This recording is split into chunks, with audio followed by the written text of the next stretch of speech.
Hai teman-teman semuanya, kali ini aku mau cerita horor yang cukup menarik sih menurutku. Karena deket-deket aja kejadiannya, mengena lah. Judul cerita kali ini yaitu kos gua dapat kiriman.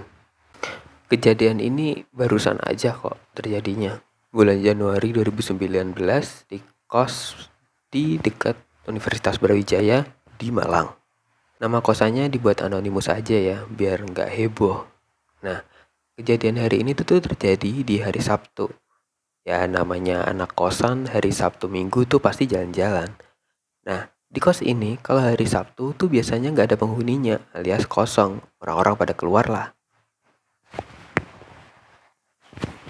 Ya namanya anak muda ya, apalagi cowok pasti nongkrong Sabtu malam Minggu. Nah, nah biasanya ini kalau udah kalau udah lewat tengah malam jam 1, jam 2 pasti kan biasanya udah pada capek nih, pada pulang. Tapi tetap aja kok kadang di kos ini pada nongkrong di ruang tengah. Ngobrol bareng, oh cerita ini itu ya nongkrong biasalah cowok, anak muda. Nah, di kos itu kebiasaan di kosan ini kan penghuninya cowok, jadi punya motor masing-masing. Jadi kelihatan banget kalau ada motornya, ya berarti ada penghuninya. Kebetulan Sabtu itu salah satu penghuninya yang namanya Reza itu nggak enak badannya.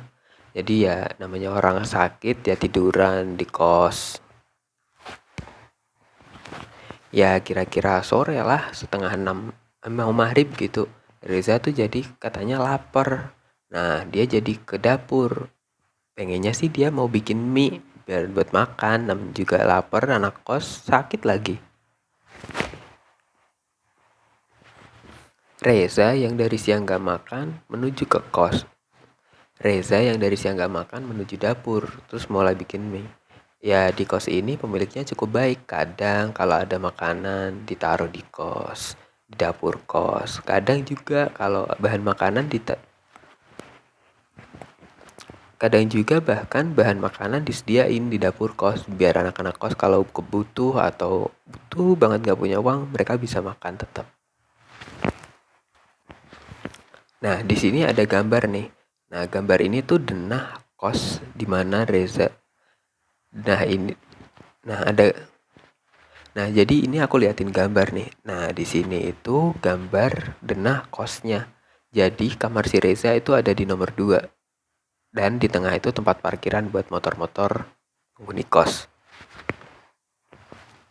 Pas Reza keluar kamar, dia itu lihat motor Pras sama Bayu. Nah, kamar Pras itu ada di nomor 6. Saat dia lewat, kamar Pras itu nomor 6. Jadi saat Reza lewat ke dapur, dia lihat kalau oh ternyata Pras masih di kos. Toh ada motornya. Terus pas dia lihat kamarnya, lampunya hidup. Juga ada suara TV bahkan dari dalam kamar kosnya. Nah, pas si Reza ini sampai pas si Reza sampai di dapur, dia dengar ada orang mandi di kamar mandi samping dapur. Oh, pasti si Bayu nih lagi mandi. Kan ada motornya tadi. Dia mikir gitu. Malangnya, kasihan banget si Reza. Udah lapar, sakit, waktu ke dapur ternyata stok mie instannya habis. Alhasil si Reza yang gak bisa bikin mie terus mikir, ya udahlah ke warteg aja deh, toh deket, kuat kok. Nah, dia jadi balik ke kamar buat ngambil dompet. Habis dia dapat dompet dari kamarnya, dia keluar kamar nih. Saat si, Re- Saat si Reza keluar kamar, dia kepapasan nih sama si Pras. Saat si Reza keluar kamar, saat si Reza keluar kamar, dia ngelihat si Bayu nih masuk ke kamar.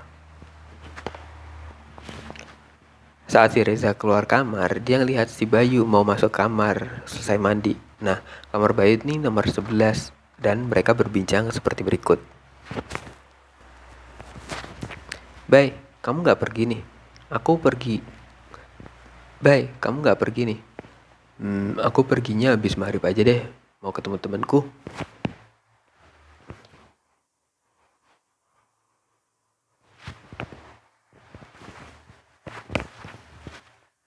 Kamu gak keluar, Bay? Enggak, Za. Ntar aku keluarnya habis Enggak, Za. Aku keluarnya ntar habis maghrib mau ketemu temanku. Oh, ya udah. Lah kamu, Za, kamu gak keluar? Enggak, Bay. Aku agak gak enak badan nih. Oh, ya udah, berarti kamu sendirian dong di kosan, Za. Soalnya teman-teman tadi udah pada keluar kok jam 3. Sendirian, bukannya Pras di kamar. Aku tadi denger kok suara TV. Motornya juga ada tadi aku lihat. Hah, gimana sih, Za? Gimana sih, Za? Perasaan si Pras sudah keluar dari jam 3 tadi. Noh, motornya aja udah gak ada. Habis si Bayu ngomong kayak gitu, Reza pas. Habis si Bayu ngomong gitu, Reza kaget dong. Dia langsung merhatiin parkiran. Dan ternyata Bayu bener, motor si Pras gak ada. Juga di kamar Pras juga lampunya udah gak nyala lagi. Padahal Reza ngambil dompet di kamar kan gak mungkin lah lama. Namanya juga di kosan kecil. Gak ada 5 menit lah. Apalagi selama dia ngambil dompet, dia gak dengar ada suara pagar dibuka atau bahkan suara motor nyala keluar. Tapi Reza gak terlalu mikirin itu, dia santai aja. Habis itu akhirnya Reza keluarlah makan ke warteg. Bentar aja sih, ya kira-kira jam 6.15 lah dia udah balik katanya. Sampai di kosan, pas Reza mau masuk ke kamar, dia gak sengaja nih lihat pintu kamar Pras lagi. Nah, pas Reza udah di kos terus mau masuk, dia gak sengaja nih liatin kamar si Pras yang tadinya aneh. Nah, pas dia liatin, pintu kamarnya yang tadinya kebuka dikit, tiba-tiba itu tertutup dari dalam. Ceklek. Ngelihat pintu kamar yang tertutup, dia coba nyapa si Pras. Pras, kamu udah pulang ya? Keluar nggak nanti? Tapi ternyata nggak ada jawaban dari kamar Pras. Karena nggak dijawab, si Reza ya bodo amat. Mungkin dia nggak mau jawab, dia nggak terlalu mikirin. Apalagi dia lagi sakit. Ya udah dia masuk nih ke kamar terus istirahat. Bangun-bangun sekitar jam 9, kata Reza, dia denger nih, kok di ruang tengah rame banget, ada apa? Jadi dia kebangun gara-gara di ruang tengah itu rame, kayak ada anak kos yang udah pulang terus nongkrong.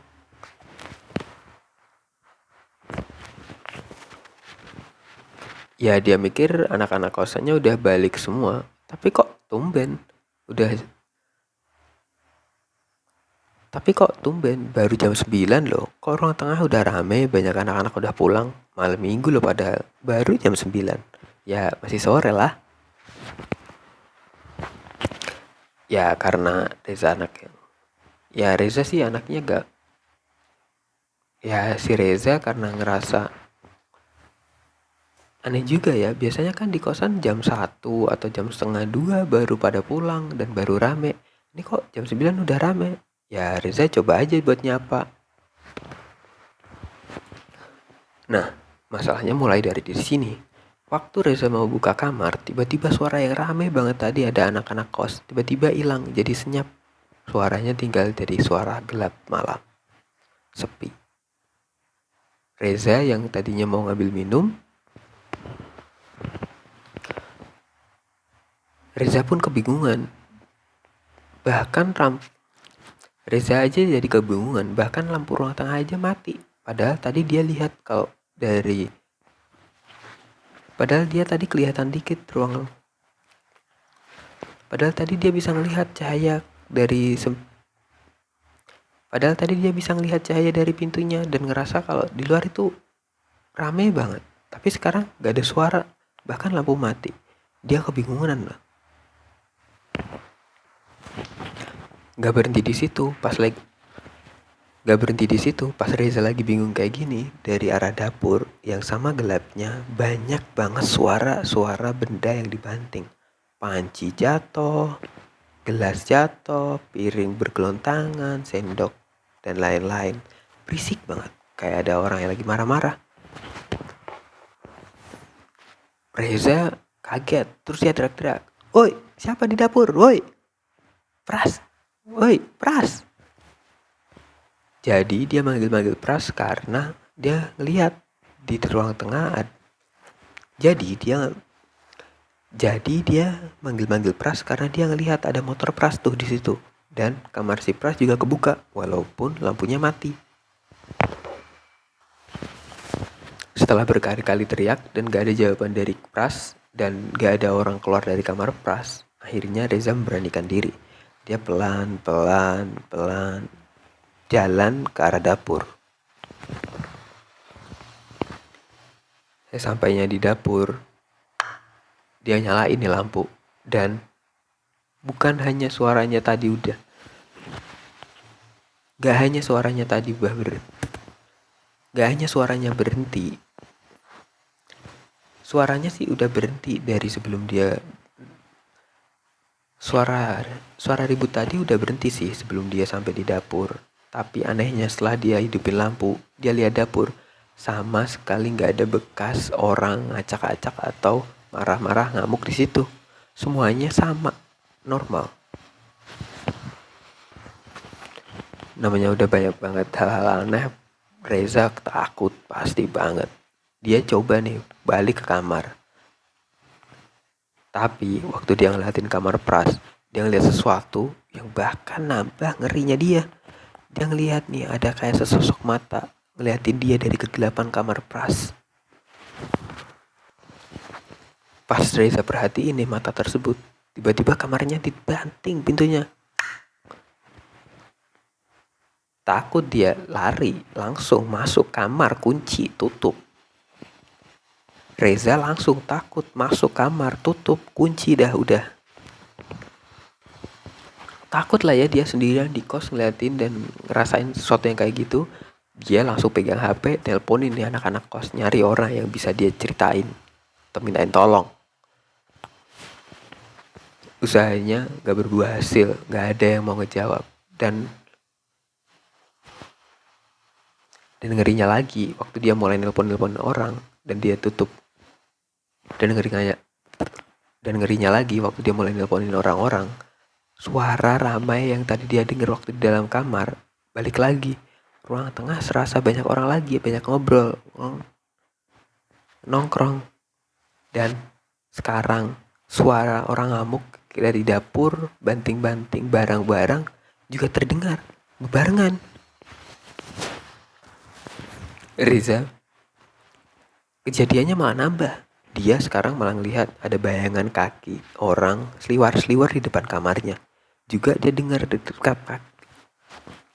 Dia juga dengar orang itu jalan. Makin dia takut. Gak beberapa lama, ternyata Bayu nelponin dia.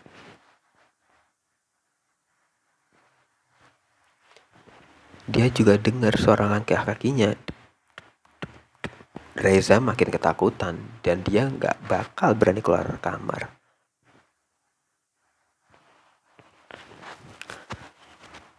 Gak beberapa lama si Bayu nelpon Reza. "Iya Za, kenapa Za? Ada apa?" "Bay, kamu di mana sih Bay? Tolongin dong, ayo tolongin balik, ayo cepet balik.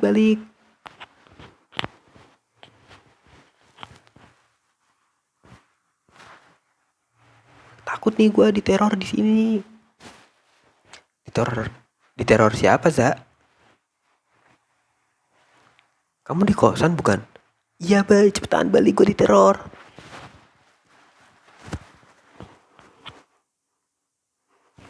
"Aku diteror setan ini Bay." "Ah, yang bener aja."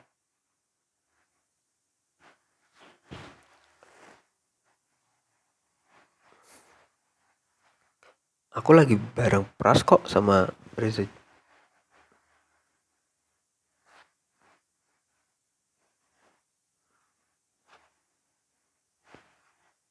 Ah, yang bener kamu, aku lagi bareng Pras sama Firman juga nih. Lah, ternyata si Pras lagi sama Bayu. Terus tadi siapa yang ada di kamar Pras? Padahal ada motornya juga tadi.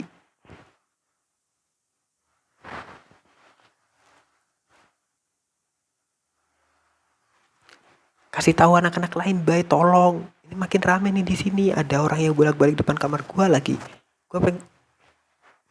Lu pengen gue mati? Tolong, cepat balik.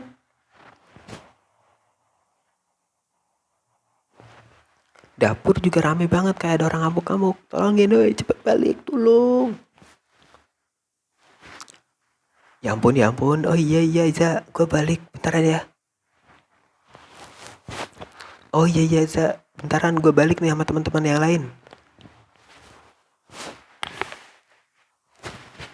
Baru aja telepon ditutup, kamar Reza langsung digedorin. Saat itu juga dari sela-sela bawah kamar. Dan saat itu juga digedor-gedor, Reza juga ngeliat dari celah bawah pintu kamarnya. Dan saat itu juga dia ngelihat nih dari celah bagian bawah pintu kamarnya ada kain masuk. Kain putih ini masuk terus makin lama makin besar. Habis itu berubah langsung jadi pocong. Seketika itu juga sosok pocong tersebut mengeluarkan bau busuk dan anyir. Reza ketakutan, selimut dikerukup, dia langsung tutupan selimut sambil teriak-teriak.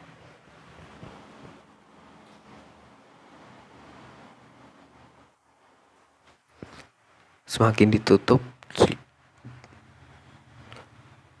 Reza teriak-teriak sambil nutup nih. Di dalam selimutnya, Reza semakin mencium bau anyir dan bau busuk makin tajam.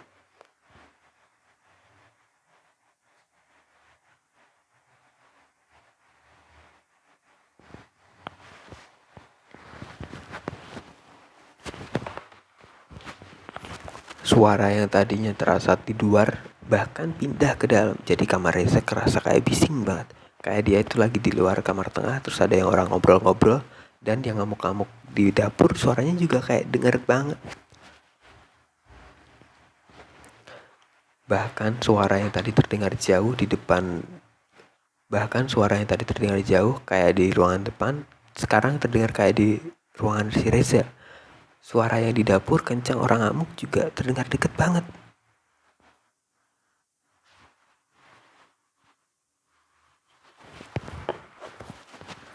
Reza diteror, dan diteror.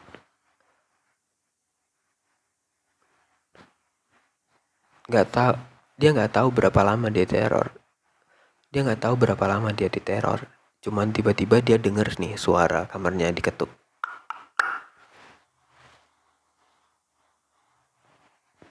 Terus ada suara teman-temannya dia, Bayu, Pras, sama Firman manggil-manggil dia. Reza udah takut.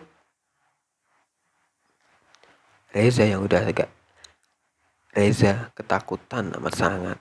Dia nggak percaya nih, tadi gangguan lain apa emang bener-bener temennya ya. Dia nunggu beberapa saat. Terus ternyata teman-temannya bertambah. Reza, kenapa kamu?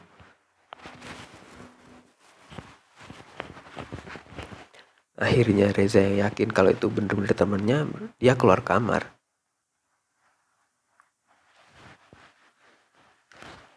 Teman-teman Reza yang baru datang bingung nih lihat Reza.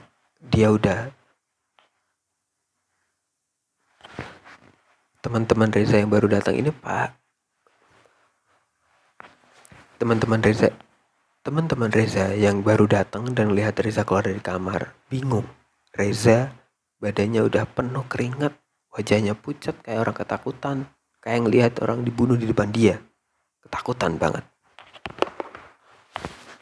Reza pun dibawa ke ruangan tengah, dikasih minum sama teman-temannya, ditenangin, terus ditanyain, Reza, kamu habis kenapa sih? Reza pun yang sudah agak tenang sekarang Reza yang habis minum ngerasa agak tenang, dia nyeritain nih apa yang dialami ke teman-temannya semua.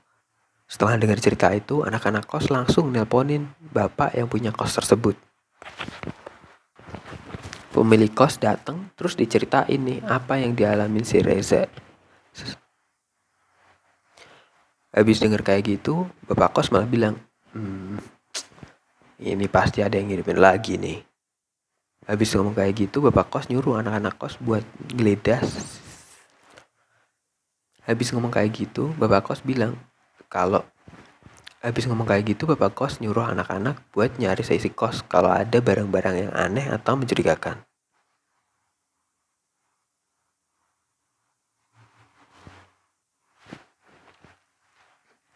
Bener aja,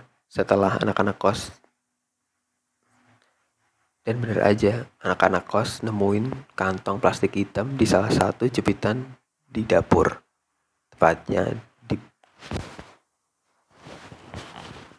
Dan bener aja, anak-anak kos nemuin plastik hitam yang baunya aneh dari rak.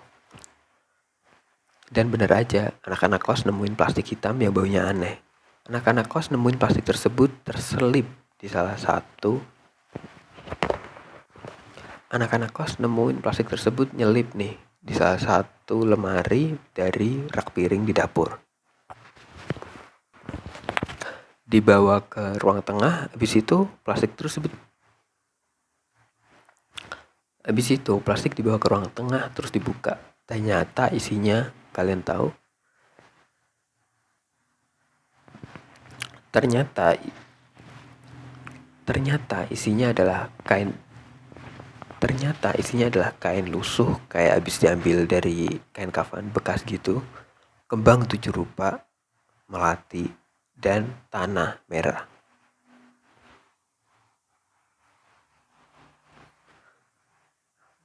Setelah nemuin itu, si bapak kos manggil ustadz yang dia kenali. Setelah ustadznya datang, ternyata dia bilang kosnya ini ada yang ngirimin. Jadi langsung dilakukan ritual penangkalan.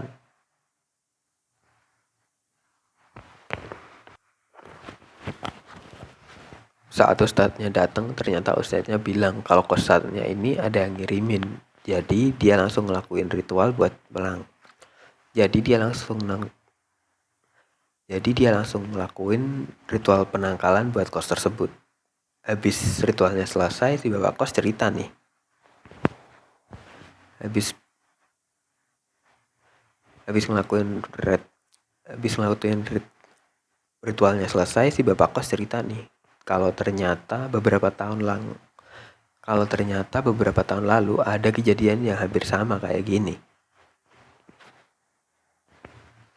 Kosannya ini juga pernah ada yang ngirimin buat bikin anak kosannya pada kabur.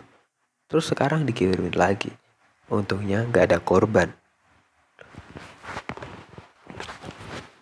Buat kalian anak-anak kosan pasti sering banget denger cerita kayak gini. Kalian pernah ngalamin gak sih?